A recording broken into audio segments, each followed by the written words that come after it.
Lur, kali ini saya akan sedikit mereview tentang sepeda gravel saya yang basicnya dari frame Mozo GVL. Ini kemarin saya rakitnya itu kalau di total habisnya 7 juta kurang dikit, karena juga terbantu dengan part-part yang second ya Lur. Jadi saya sebelumnya itu sudah hunting-hunting part-part second dan sebagian dari bekas sepeda pet gravel saya yang dulu itu Lur. Dan untuk framenya sendiri kemarin itu saya dapat murah dari teman saya, namanya Om Lintang. Terima kasih Om Lintang sudah menjual frame Mozo GVL murah ini kepada saya, dan juga dapat beberapa part bonus. Lumayan Lur. Nah, ini pada bagian grup setnya, grup set campur sari Lur. RD nya saya menggunakan seri Alivio M3100 dengan sprocket 1142T 9 speed dari merek Decaf. Terus pada bagian cranksetnya saya padu sama Shimano MT510 single chainring 36T, pakai chainring dari Decas. Terus pada bagian drifternya saya menggunakan dari Sensa Ignite 9 speed. Ini sebenarnya 2x9 speed, tapi saya fungsikan menjadi 1x9 speed Lur. Terus untuk shiftingnya gimana, apakah lancar? Untuk shiftingnya ada bagian tertentu itu yang agak kurang lancar, jadi karena nge-mix shiftingnya harus ngepasin Lur pada bagian tertentu. Nah, ini contohnya di settingan saya ini pada sprocket yang nomor 2 ini sama nomor 3 itu agak ngepasin sedikit, terus yang lainnya lancar. Nanti kalau yang atasnya ngepasin, yang bawah lancar kayak gitu terus. Ya namanya juga nge-mix Lur, pasti ada plus minusnya. Terus untuk setup seperti ini benar-benar cocok untuk setup budget yang mau build gravel tapi budgetnya ngepres mepet, mending segera hunting part-part second Lur. Untuk framenya sendiri ini saya size nya ambil yang M atau 46. Ini cocok buat 160 sampai 170 cm. Kemarin sudah dipakai sama istri saya yang tinggi badannya 160, dan kata istri saya sepedanya nyaman dan enteng, katanya gitu Lur.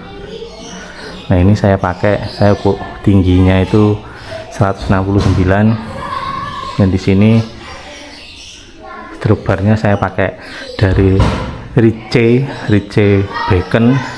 Ini kemarin saya belinya juga second, harganya saya dapat murah Lur, 400.000. Makanya sepeda saya ini tidak sampai 7 juta karena saya benar-benar hunting part-part second. Terus setemnya pakai minus 6 derajat dari Uno, ini 9 cm.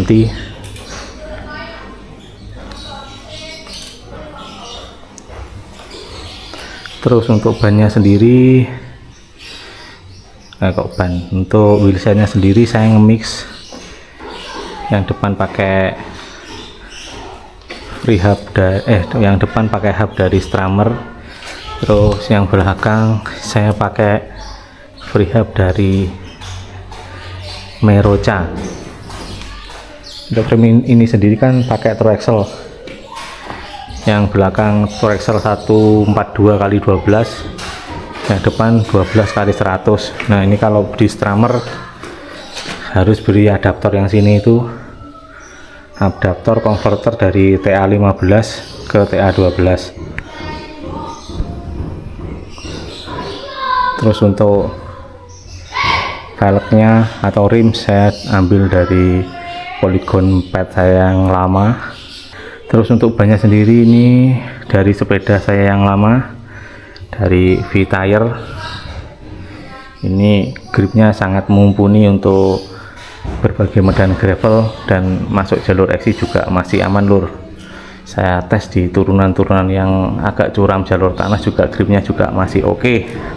Ini kemungkinan nanti akan saya jual, nanti linknya saya kasih di deskripsi kalau jadi saya jual ya lur, karena ini mau saya ganti yang ukuran agak lebih besar.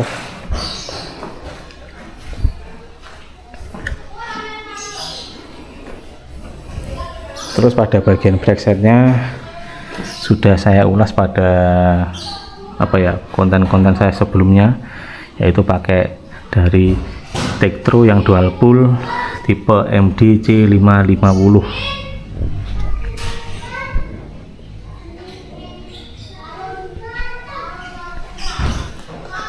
Terus untuk feel ridingnya gimana bang? Ini frame musuhnya, menurut saya ya frame musuh ini tergolong ukurannya itu kecil, top tube-nya sini itu pendek. Ini yang size 46 itu cuma 52 cm kurang dikit. Terus wheelbase-nya juga pendek. Terus ini pakai aluminium seri 7, bobotnya lebih ringan tapi lebih stiff. Nah, stiffnya musuh itu enak buat jalur-jalur nanjak lur. Ini kemarin sudah saya buat nanjak-nanjak juga, feelnya itu di goesnya itu lebih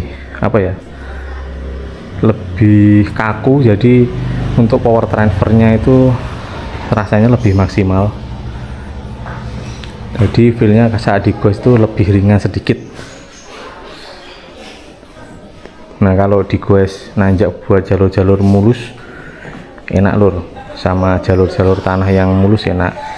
Tapi kalau jalurnya itu keriting atau jalur-jalur rusak, itu goncangannya lebih terasa. Nah saya sudah beberapa kali pakai ini itu dengan PSI yang berbeda-beda. Biasanya kalau sepeda-sepeda model gravel gini, biasanya saya kalau di jalur aspal rusak gitu pakai 60 PSI itu udah nyaman. Nah pakai musuh ini pada bagian belakangnya itu goncangannya itu kayak kayak bal bekel gitu, lebih kentul-kentul gitu. Jadi sebelumnya saya pakai 60 PSI di sepeda ini itu tidak nyaman. Terus akhirnya saya kempesi, saya set yang depan itu 50, yang belakang 50, itu jauh lebih nyaman lur. Untuk berat badan saya 88 kilo. Terus saat saya coba di turunan-turunan itu, di turunan jalan-jalan rusak, jalan keriting atau jalur tanah, itu getarannya itu kebantu keredam sama ini fork rigid yang dari karbon. Nah sebelumnya kan saya juga pernah pakai pad itu yang rigidnya kan alloy, itu feelnya itu berbeda lur. Jadi hentakannya itu yang pakai fork karbon ini itu lebih lembut, jadi redamannya beneran kerasa dengan bahan yang sama, PSI yang sama, tapi satunya pakai karbon, satunya pakai alloy. Redamannya karbon ini bener-bener nyata lur, bener-bener lumayan terasa. Apalagi kalau anda pakai fork suspensi, wih nikmat lur. Terus untuk beratnya kemarin itu saya timbang ini dapat di angka 10 kiloan, 10,4 kalau enggak salah itu, dengan grup set campur sari seperti ini lur.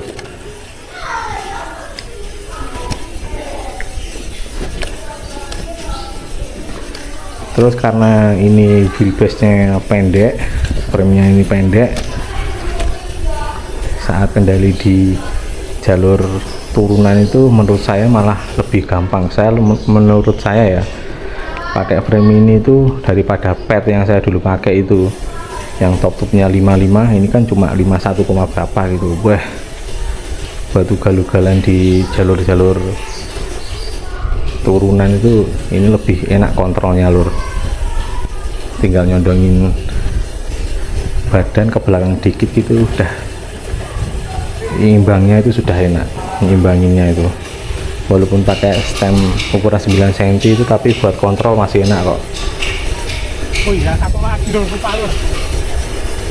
Jadi menurut saya ya itu tadi, frame ini itu plusnya itu stiff dan bobotnya itu juga ringan, lebih ringan dari alloy seri 6. Nah stiffnya itu membantu ada motor lur.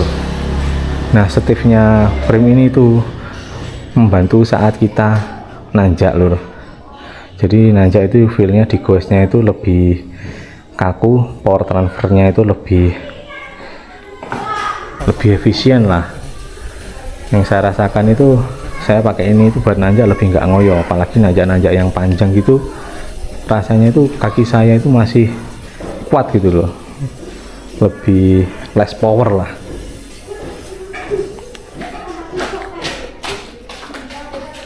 Nah untuk minusnya sendiri, frame ini itu karena kaku, saat kena goncangan lebih berasa, tapi itu masih bisa diakali dengan mengatur PSI ban dan membesarkan ukuran ban.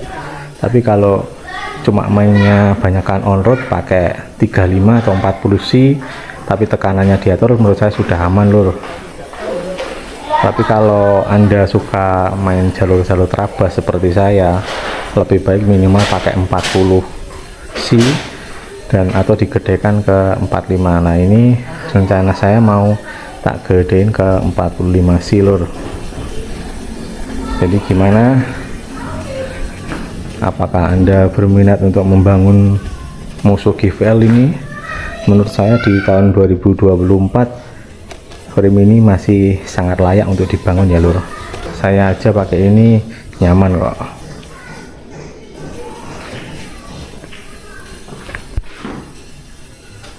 Oke lur, mungkin segitu dulu review singkat dari saya. Untuk video-video terabasnya juga sudah ada di video-video sebelumnya, jadi bener-bener saya tes beneran, bukan ngomong kosong. Jadi kalau mau lihat silahkan lihat di video-video sebelumnya. Dan di sini saya juga ada beberapa part yang saya jual buat sepeda RB atau gravel bisa. Di depan saya ada group set dari Microshift 1x10 speed. Untuk kelengkapannya seperti di video, 2 drifter, RD, sprocket 11 sampai 48T dan dapat rantai KMC 10 speed. Untuk harganya sendiri ini saya hargai 2 juta. Nanti jika berminat langsung hubungi via DM Instagram ya lur. Kalau lewat marketplace seperti Shopee, Tokopedia akan dikenakan biaya admin. Oke. Terus ada kaliper Tektro MDC 550, ini sudah dual pull atau dual piston. Untuk kelengkapannya cuma kaliper aja sama brake pad. Ini saya jual seharga 340, sudah bisa order via Shopee.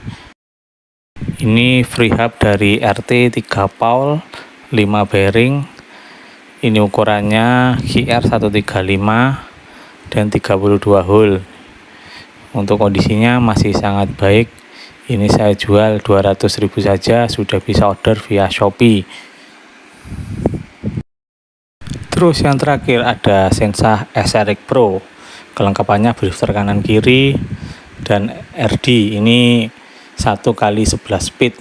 Untuk sprocketnya support sampai 11 sampai 51T. Untuk harganya sendiri ini 1,3 juta, bisa order via Shopee. Kalau transfer direct bisa lebih murah lagi lur. Untuk kondisinya ini cukup baik, paling lecet-lecet pemakaian aja lur.